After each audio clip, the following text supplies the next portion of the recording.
So I want to thank you all for being here today. I think this is a really important opportunity for us to be up to date and to explore what is happening in New Jersey, as we also look at what is happening in our country and around the world.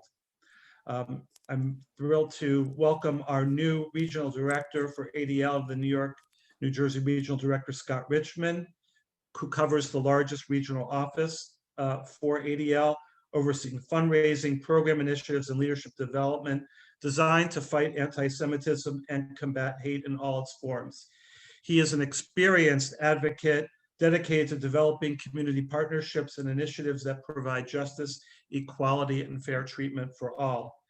Scott comes to us from the American Jewish Committee, where he served as regional director for Westchester and Fairfield, Connecticut County for 11 years.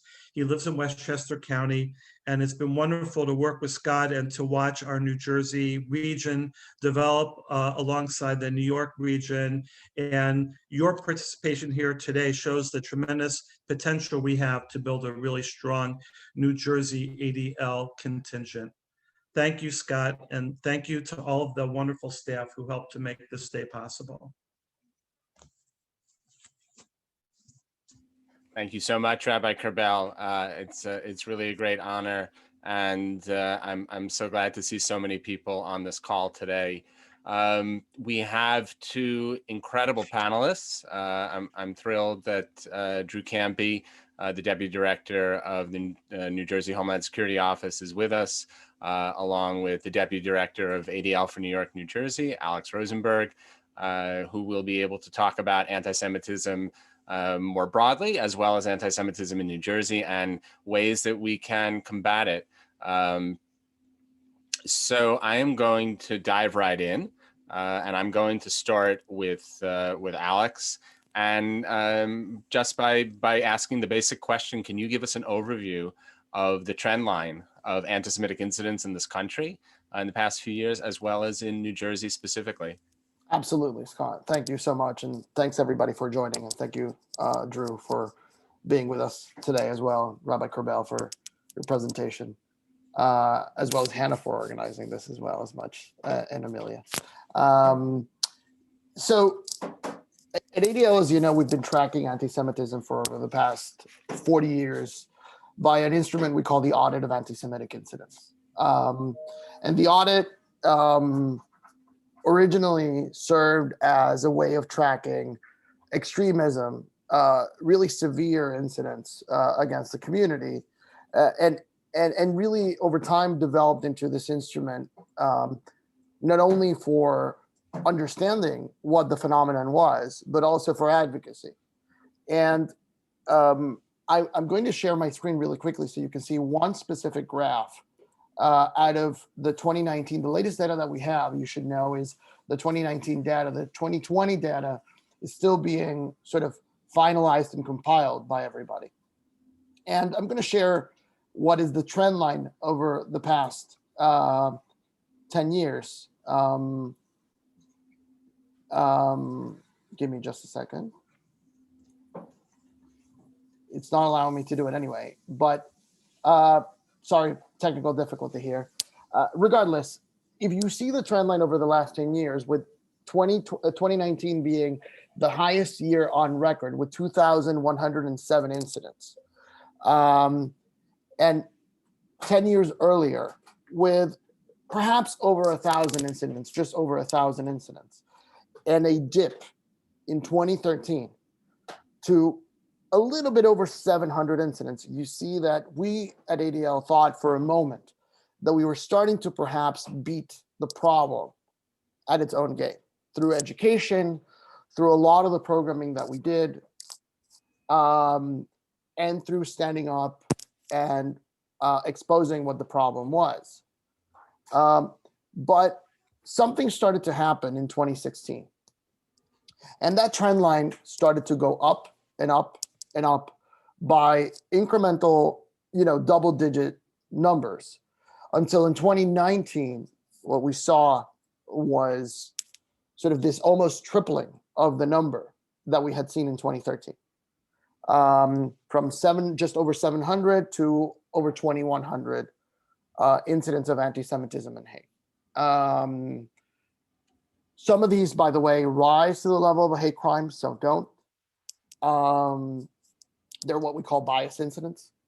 And what's interesting is that in New Jersey, the numbers, yes, they have increased, but I think we owe a lot to the current AG and the Office of Homeland Security and Preparedness and all law enforcement in the state, because they implemented something that was really remarkable.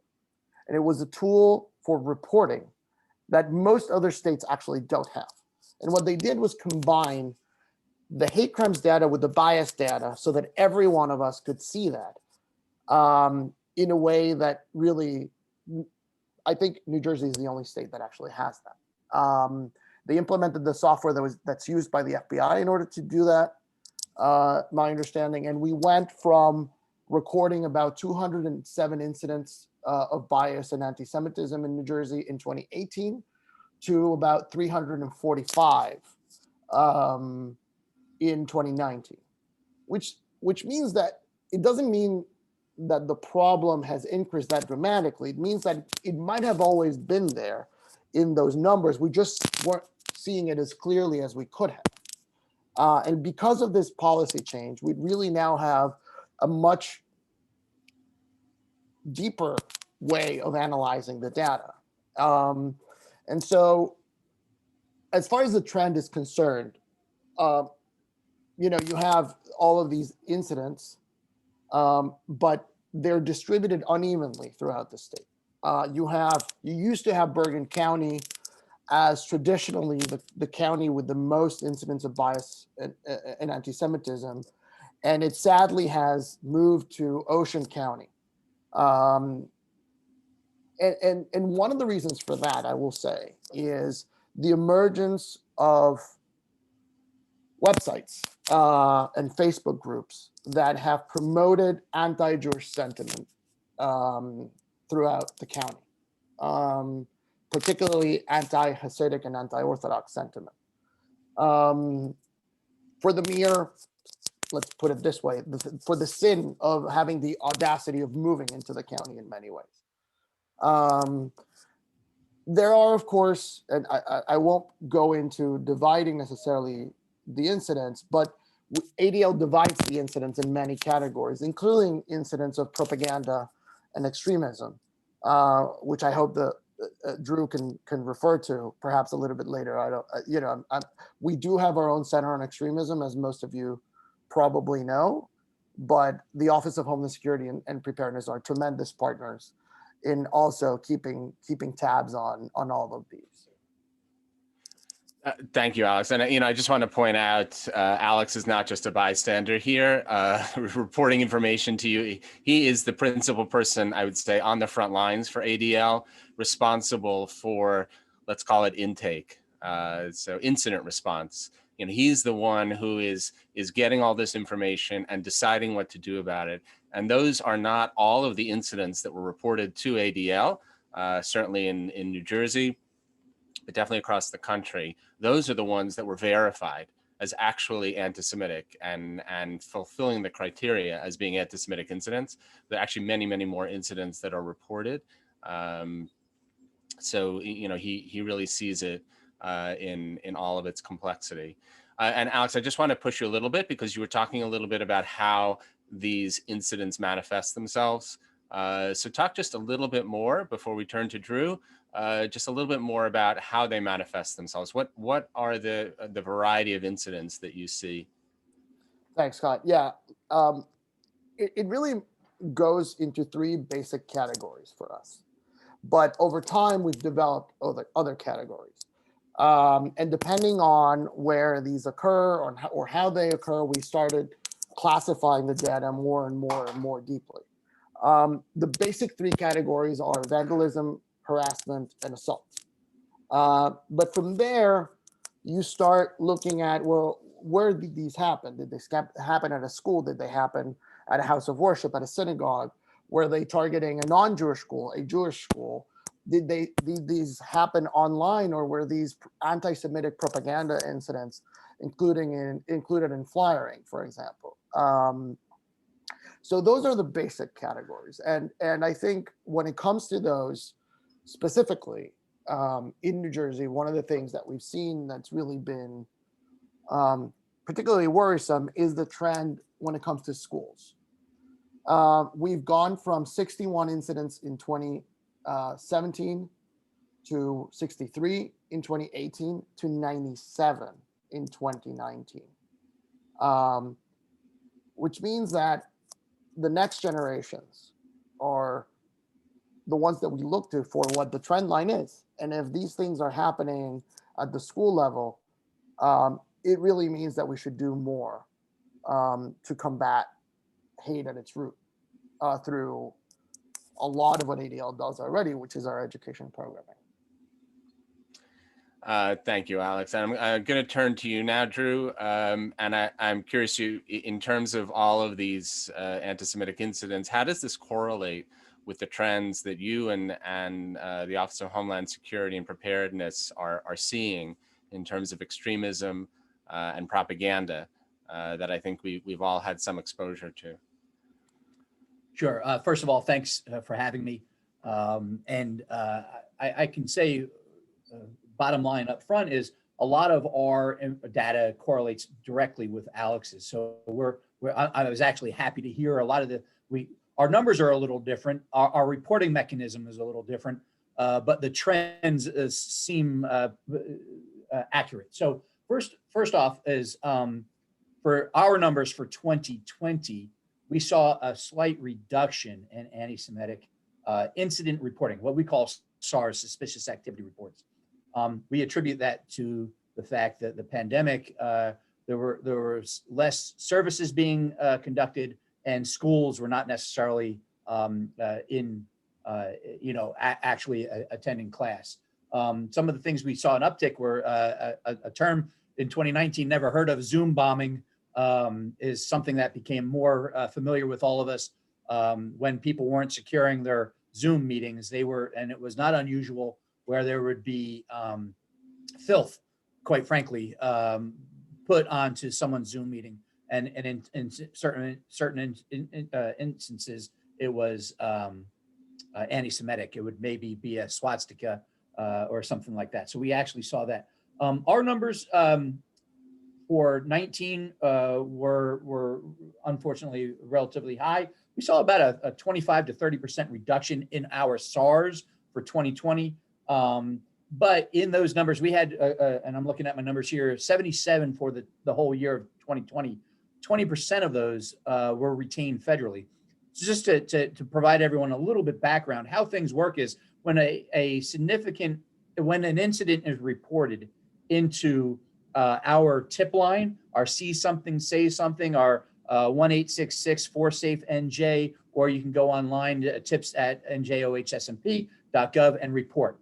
When all of that information comes in, there's certain criteria that we're looking for that will make it either achieve the significant suspicious activity report or not. It'll just become one of those instances, but it doesn't rise to the level of being a suspicious activity. Those are put into what we call eGuardian.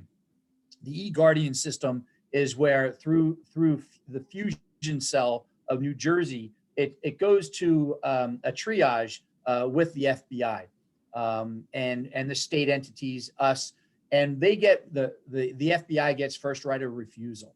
So for 2020, they actually retained 20% of those suspicious activity reports.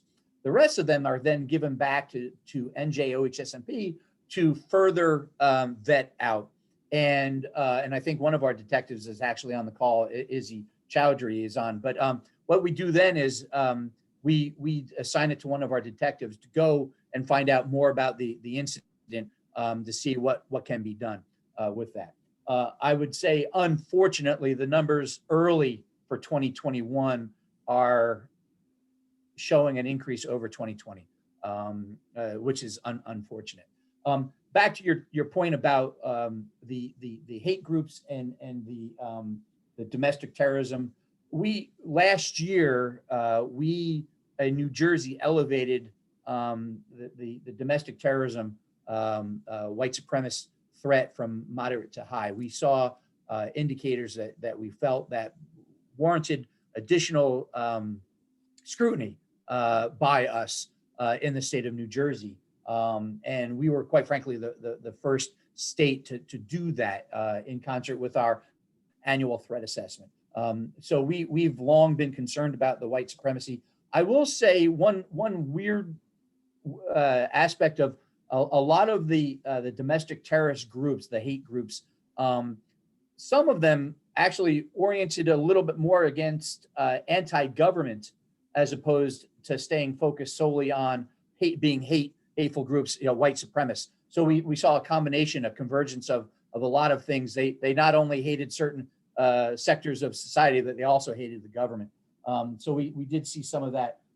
We have no shortage. New Jersey is a melting pot like the rest of the country. We have all of the hate groups that are known, and we are constantly seeing the evolvement. Some of them will change the names. If one group gets some bad press, you'll see that they actually will change their name to try to re-identify themselves. But it's basically the same core ideology that we see. So we're on top of it. Alex mentioned a lot of propaganda and a lot of flyering incidences. We track those.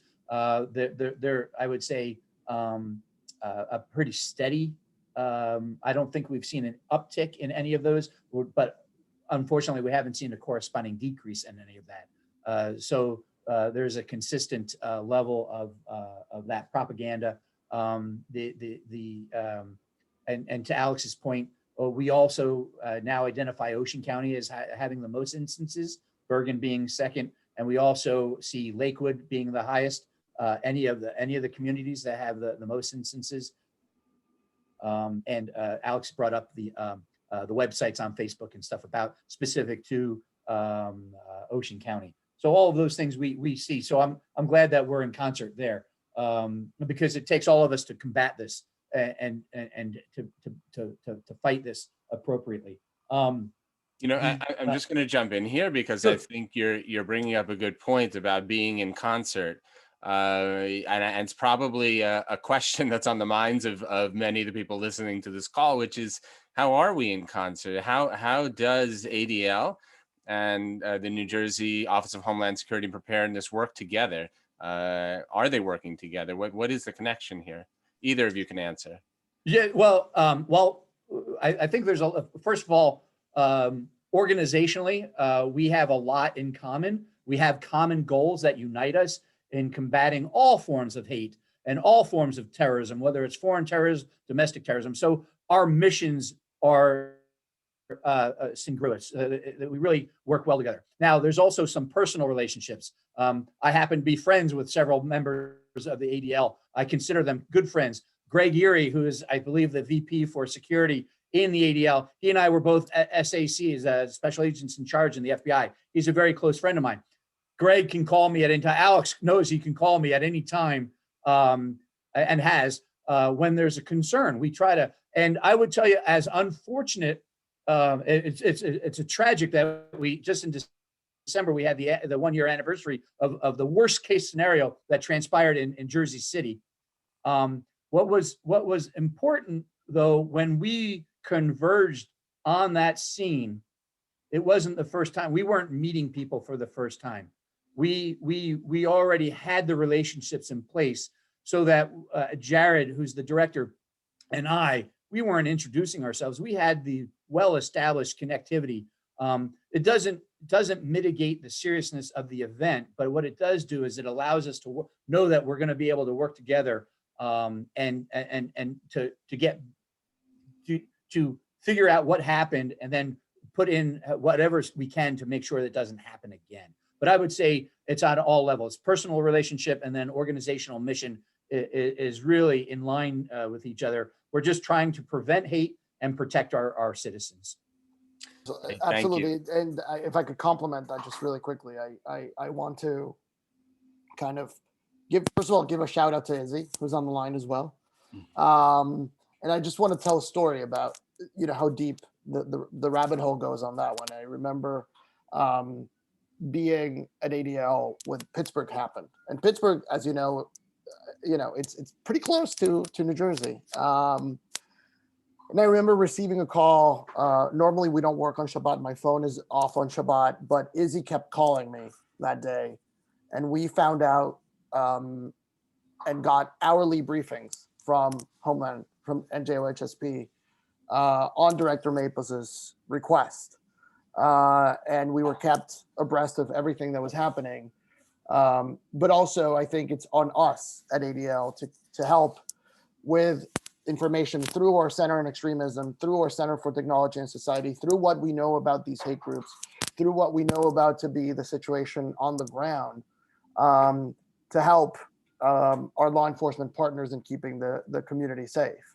And also to point out to our law enforcement partners when we think something can be tweaked or improved. Because, we have those intimate relationships that Drew was referring to.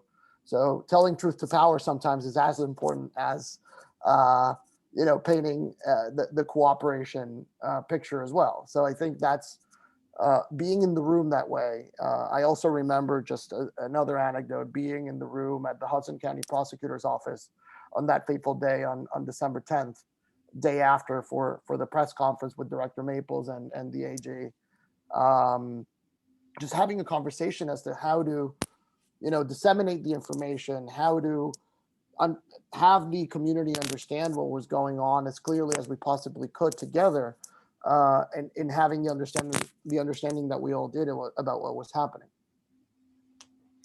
Thank you. Yeah, I'm going to pivot now. You've both raised the issue of the Orthodox community in Lakewood. And I'd love to hear a little bit more your perspective on what's going on there, why it's happening, and what the trend line is showing. Maybe Alex, why don't you just continue? Sure, thanks, Scott. I feel that there's an issue about migration of Orthodox communities from Brooklyn in search of perhaps cheaper real estate, right? A lot of marginalized communities have been priced out via gentrification from Brooklyn. And I think Ocean County, having a very strong and big yeshiva there, the biggest outside of Israel, Beth Midrash Gavoa, has become a magnet for that. But so has Rockland County and Orange County in New York.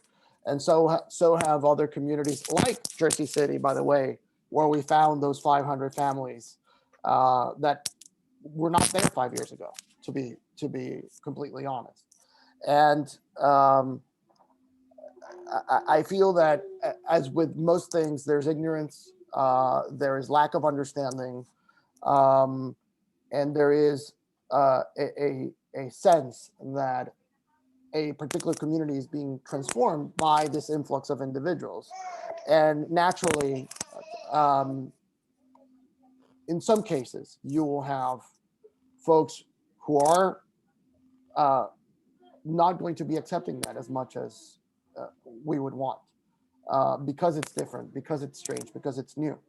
To the point where the Facebook groups that I was talking about before kind of had this disguise of their hatred for the community that was coming in as these public policy concerns, right? Overdevelopment and taking over the school district and this and that, and it compounded to the point where it led to this increase from 21 incidents in Ocean County to 54 year over year, and according to our count. And so I don't want to go on too long with this, but I also don't see other communities being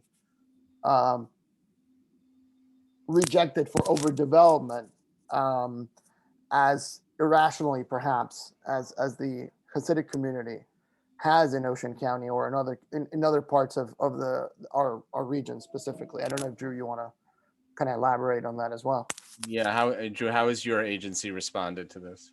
Well, so you ask why does it happen? I boil it down to ignorance is unfortunately why there's this the incidences that occur down there, and Alex is right, dead spot on with the social media becomes a platform How do we, so we have a robust relationship with a lot of the community in Lakewood, including our law enforcement liaison. So the organizational structure of OHSMP, and Izzy's on the call too, but we have an interfaith advisory council.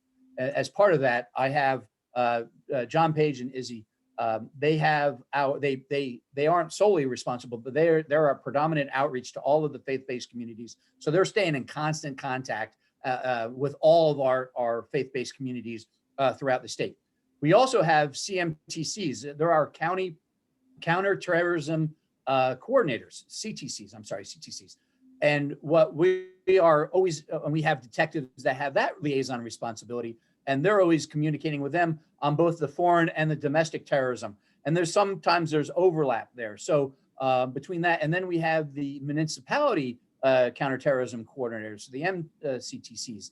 And again, that's another network that we leverage and it's all about making sure everyone's aware of the same common operating picture. We want to make sure if we know it, they know it, so that everyone can deal with it to prevent an incident from happening. So it's through that mechanism, all of those, the liaison functions that we perform, both to the community through our interfaith advisory and to the law enforcement and the terrorism side through our detectives. We're trying to make sure that we're operating off of the same knowledge of concern and incidences so that we can collectively respond to mitigate whatever problems are, we want to get them before they become an incident. We want to stop anything from happening that gets up to the point of, God forbid, Jersey City or the Tree of Life in Pittsburgh. That would be the worst case scenario. Thank you. I want to move now to something that Drew, you said before about Zoom bombing. Obviously this has been a year for cyber hate. Can you talk a little bit about what you're seeing in terms of cyber hate more broadly and specifically in New Jersey? Sure. So I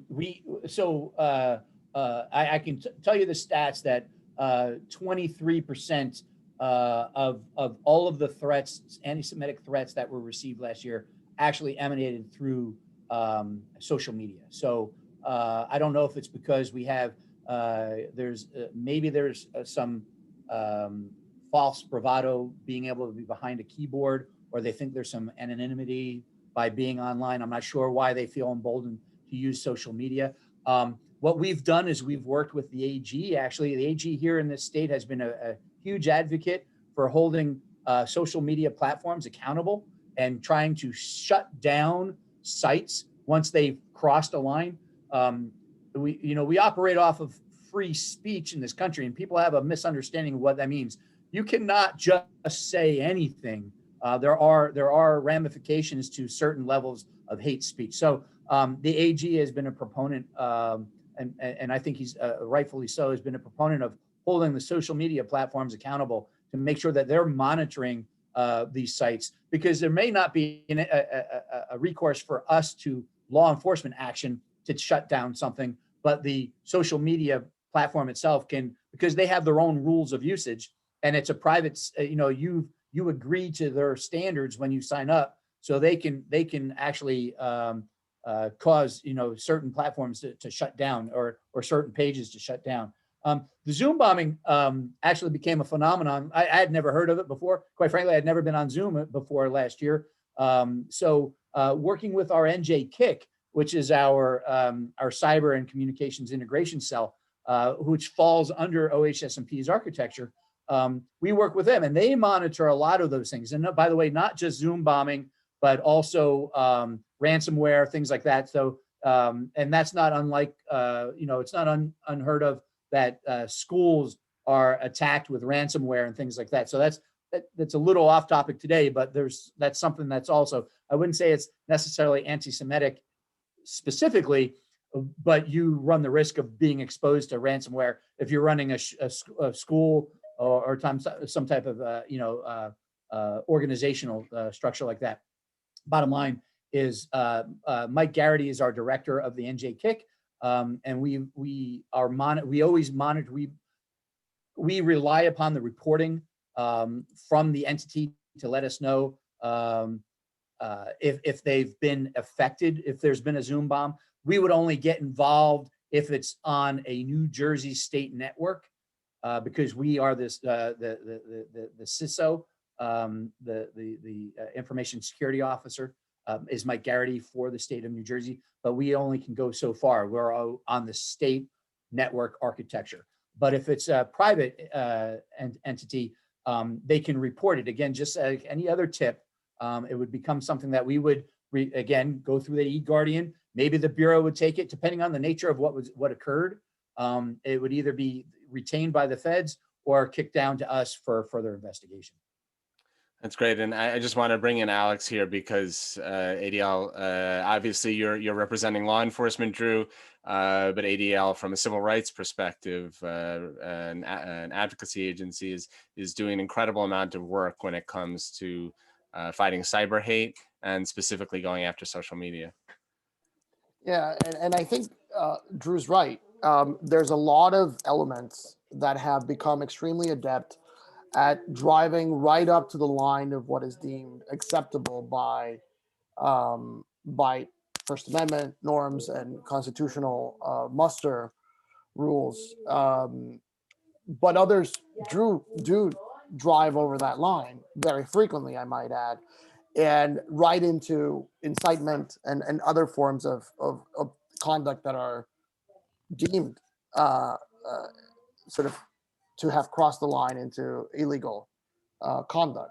So at ADL, we have something called our Center for Technology and Society, based in Silicon Valley, but also working with us in every single regional office, basically not only trying to advise sort of members of our signature synagogue program and the community at large, but also trying to hold these social media companies and these tech platforms to their own terms and conditions, which is one thing that most people don't necessarily understand or grasp, which is the fact that these are private entities. These are private venues in a sense, and they get to regulate according to their own rules what is acceptable and what is not acceptable, right?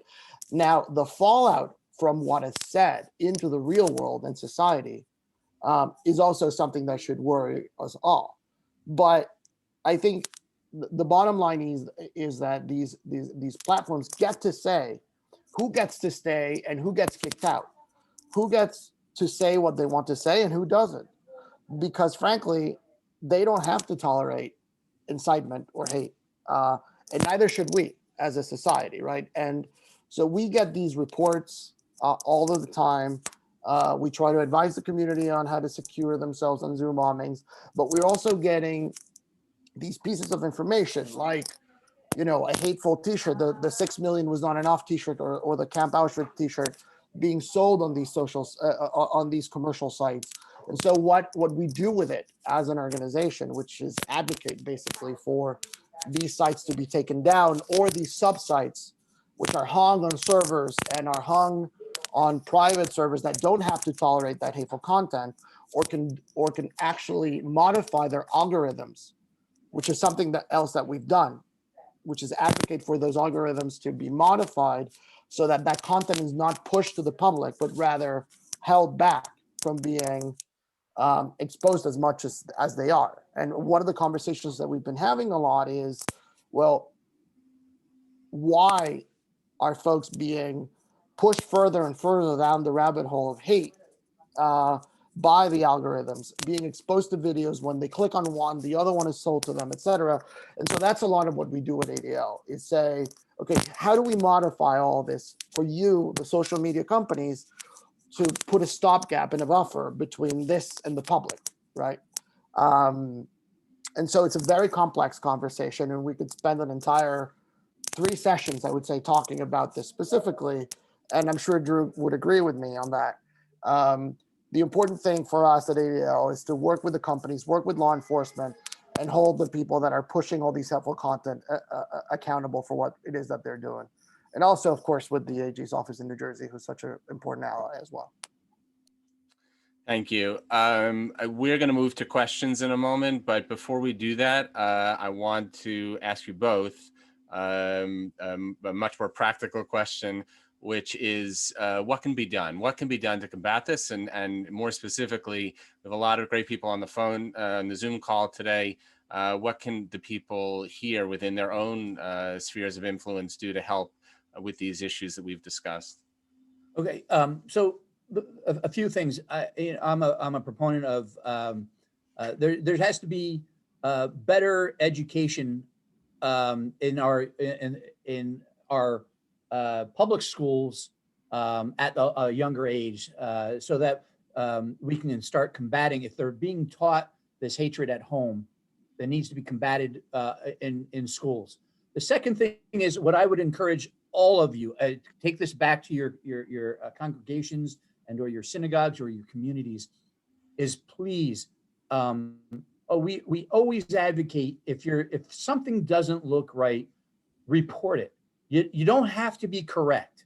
In other words, just because you see something it may be innocuous, it may be non-nefarious, it may be innocent, but from your perspective, it looked strange. Report it. We'll vet it out. It will be vetted out. I would rather get too much reporting. There's no such thing as opposed to too little. Not everything's going to rise to a suspicious activity report, but I would encourage you to think anytime, hey, why is that guy hanging out by the corner down there?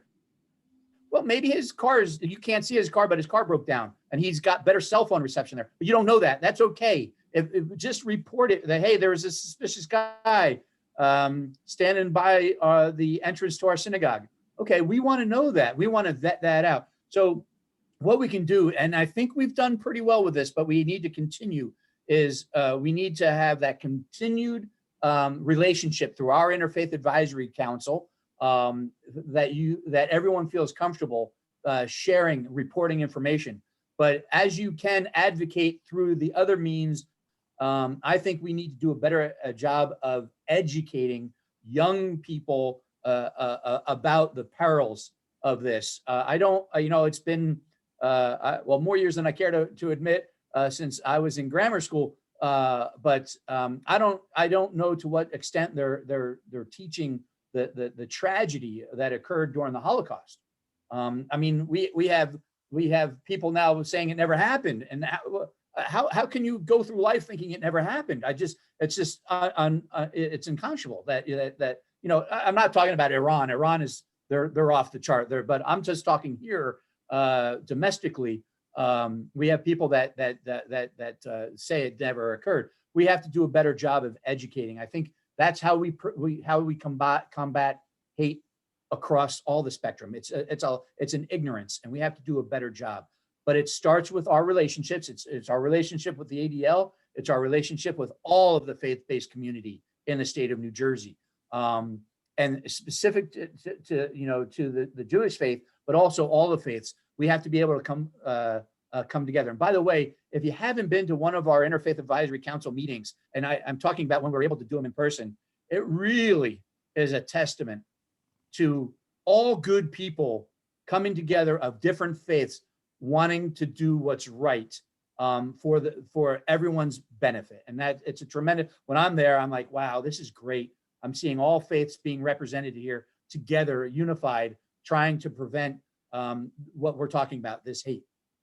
So that's from my perspective. Alex. Thanks. And thank you. Thank you. I think it boils down to, for me, three things that we hold at ADL pretty dear. It's standing up, sharing facts, and showing strength. Standing up, what it means for me specifically, and I say this very often, is each and every one of you from your bully pulpits becoming ambassadors against hate, putting a stop to it. If you see something, and it's seeing something and saying something in the law enforcement sense of it, because it's suspicious activity and not something needs to be stopped, but it's also showing to people who are yelling a slur out in the street or saying something hateful that it will not be tolerated by each and every one of us in a society. It's saying this to the people in your congregations, your members.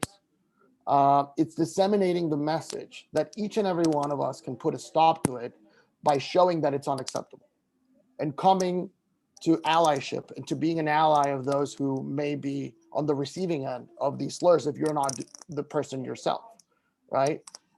It's sharing facts through what you said, Drew, through education, but it's also going deeper than that through programming like the programs that ADL have on anti-bias, and the concept that if hate is a learned behavior, because we learn it through society and we learn it at home and we learn it through many means, we can also unlearn it. We can educate ourselves and we can educate our children in schools and in our congregations against bias, against hate in all of its forms, and showing strength and being resilient and doing things like what you're doing today, which is informing yourselves and being here to improve your communities and standing up after something happens, right? And being together and demonstrating that we will not be deterred as a faith, as a group, or as Americans for that matter, when something hateful happens, and we will keep on going. One of the biggest signs that I've seen in my life of showing exactly that and exemplifying just that was standing outside of the synagogue in Monty after the stabbing and seeing that the day after, a new Torah scroll was dedicated to the synagogue that was right beside the site of the stabbing. And the community was dancing with music and happy. And a terrible thing had happened to them the night before. And yet they were saying, we have been practicing our faith for thousands of years. We will continue to do so, regardless of the fact, and apologies for my son, if you're listening to him. It's, the Zoom environment, we're talking about Zoom so much. But I was just in the middle of my fiery speech about, being resilient and showing to the community that we will not be deterred. And I would just leave it at that. My cadence was stopped. Sorry about it. Thank you, Alex. And I'll just throw out there that we talk a lot about the 3 ways to combat anti-Semitism. Through legislation, through education, or through civil society. And you really lifted up the whole civil society aspect, but legislation and education I would throw out there as well. ADL is working very closely with New Jersey legislators to push various pieces of legislation, hate crimes legislation, which is about cyber hate, also a resolution combating extremism is now something we brought before the Assembly. Assemblywoman McKnight has championed this. Also, in terms of education, working very closely with the schools, working very closely with the AG and the Youth Bias Task Force. So, the role that each of you can play is in partnering with us to promote that legislation, or partnering with us to reach out to schools who may be looking for ways to do training in the schools, etc. But there is one other way that I want to point out very specifically, because it relates to synagogues and the ways that synagogues can, as a community, come together. And actually, I'm going to call on Hannah, who's also on this call, to say a few words about the Signature Synagogue program. Yep, no problem. Thank you, Scott. So I, as part of my position, coordinate all of our programs in synagogues across both New York State and New Jersey. One of the biggest ways that we're engaging with synagogues is through this program called Signature Synagogues. And it's a year-long initiative where synagogues partner with ADL, and we provide programming, events, resources throughout that year to really ignite a congregation-wide commitment to fighting anti-Semitism on the local level. And we created this program as a response to all of the trends that you heard about today, and the need to really proactively fight these kinds of issues rather than engaging on a reactive basis. So that year-long program that you can join at any time. We're also offering an opportunity for New Jersey synagogues specifically to join that program at no cost. It's a $1,000 registration fee. So we have an excellent grant opportunity to help with synagogues during this COVID budget crunching time. So you feel free to reach out to me after the program to hear more about it. Right now we have 32 synagogues in both states, 13 in New Jersey. that are part of that program. One such synagogue is actually Rabbi Kerbel's synagogue, Temple Beth Albacore Hayim. So Rabbi Kerbel, do you want to say anything about your experience in the initiative? Thank you. So thank you, Andrew and Alex and Scott for your great program. I was drawn to become one of the first synagogues in New Jersey to be a signature synagogue, because when we moved back to New York 5.5 years ago, I worked in Roslyn, Long Island, and did a number of ADL programs for high school students. And then when I moved over to New Jersey, I was thrilled to work with Hannah and her predecessor and Scott's predecessor. Evan Bernstein spoke at our congregation, and we've hosted some meetings for rabbis, briefings, and today is another outgrowth of that, desire for us to build a stronger partnership with ADL. So my synagogue became one of the first, and I encourage all congregations in New Jersey to be a signature synagogue, which provides a wealth of resources to your congregation and to your leadership to deal with the many issues that we face in all of these areas: legislation, education, and building a strong interfaith and civil society. Yeah, and I'll just add to all of this important information about Signature Synagogue is that, the first step is identifying a group of lay leaders who want to take this on and will form the core of people who move this forward within the synagogue. So I think it's a great lay leadership opportunity. As a lay leader in my own synagogue, I think about these things. And the other piece is that with 32 synagogues, you have a bit of a force. So when this program first started, it was a synagogue here, a synagogue there, but now it's becoming really a community of synagogues in New York and New Jersey who collectively are fighting hate. So these synagogues are receiving a monthly newsletter, meeting regularly, sharing best practices, and I think having maybe doubling that number to 60, you can imagine the force it becomes of synagogues who are all out there dealing with these kinds of issues. So hopefully you'll all take advantage of that, reaching out to your president, your rabbi, whoever to move that forward would be great. I see we have a few minutes left, so I'm going to continue with the questions. And I think this is really a question for Drew. Do we have a sense of New Jersey residents or groups who attended who were part of the riot at the Capitol on January 5th or 6th? Yes, we have a very good understanding of who participated to the extent we've actually several people have been now arrested in the state of New Jersey. And it really comes down to, it was okay to be there in DC, but where there's a sliding scale. And if you went into the Capitol, there's a minimum of trespassing. So I think so far, I think we've arrested about 10 in the state, and by the way, the FBI has the responsibility for this. But because we're members, I have detectives on each of the squads as part of the Joint Terrorism Task Force, so we're involved in it. But yes, there's been I think about 10 arrests so far in New Jersey, and I would anticipate several more happening. But yes, we're very aware of, and by the way, we're also aware of the ones that chose not to go. And I had kind of mentioned it earlier, where some groups have changed their names a little bit because they didn't want to be associated with a level of activity. And there's actually some divides now going on, because some groups saying you're not violent enough, your rhetoric isn't hardcore enough, so there's splinter groups happening too. So but yes, specific to January 6th, we are aware, and I would anticipate a few more, if not several more arrests happening. Thank you. Thank you. And this is really a question for Alex. It looks like our friends in New Jersey don't want to feel like they're the only ones.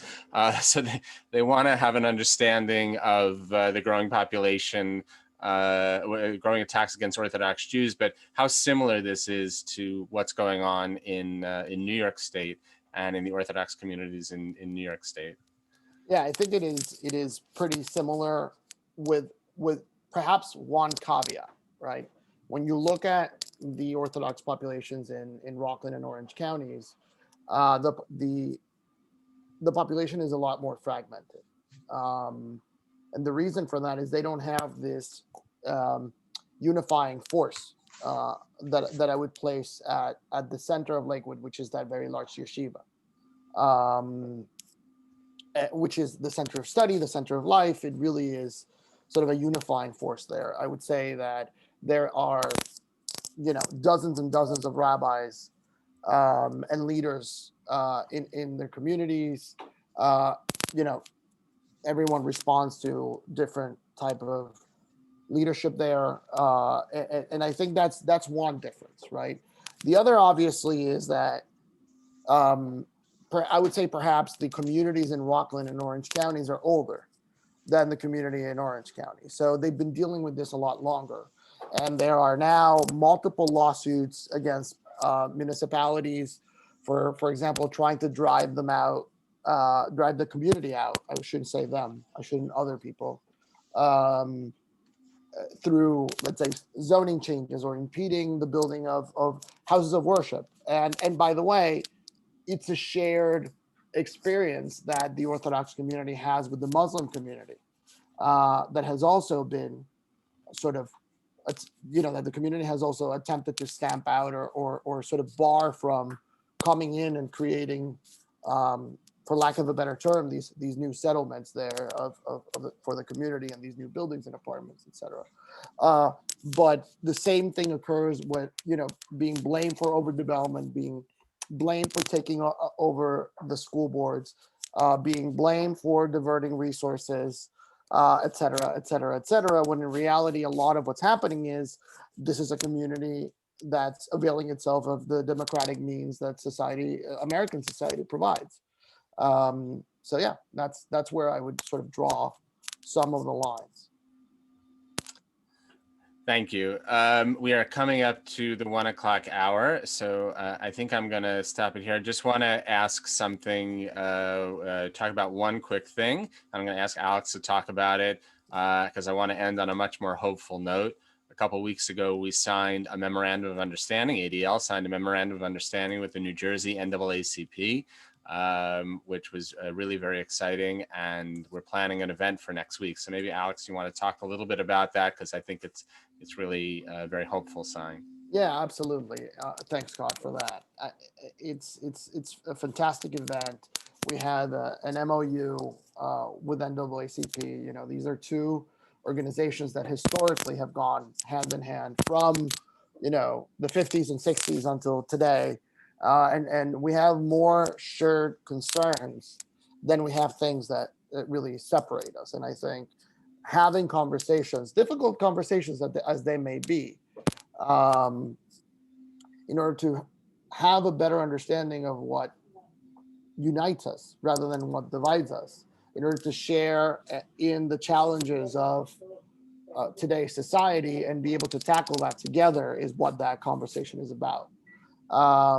So we're going to be distributing the invitation and the flyer soon to all of you who are in attendance, but we really hope you come and join us. It will be a conversation between Scott, who has been your moderator and host today, and president of the NAACP, Richard Smith. We have put out an invitation for another keynote speaker that will perhaps accompany us, but don't want to let that cat out of the bag just yet. So we will send you details for registration and the specific moment when that will happen pretty soon. Thank you so much. Yeah, and certainly as incidents of hate occur, which unfortunately there may be, we have the opportunity to speak out with one voice, and speaking out with one voice between the NAACP and ADL is certainly much more powerful. Rabbi Kerbel, you're going to close us out? Just want to say thank you to everyone. Have a great week. And we all need to remain vigilant and do what we can to bring more education to our world. Thank you all. Thank you. Thank you.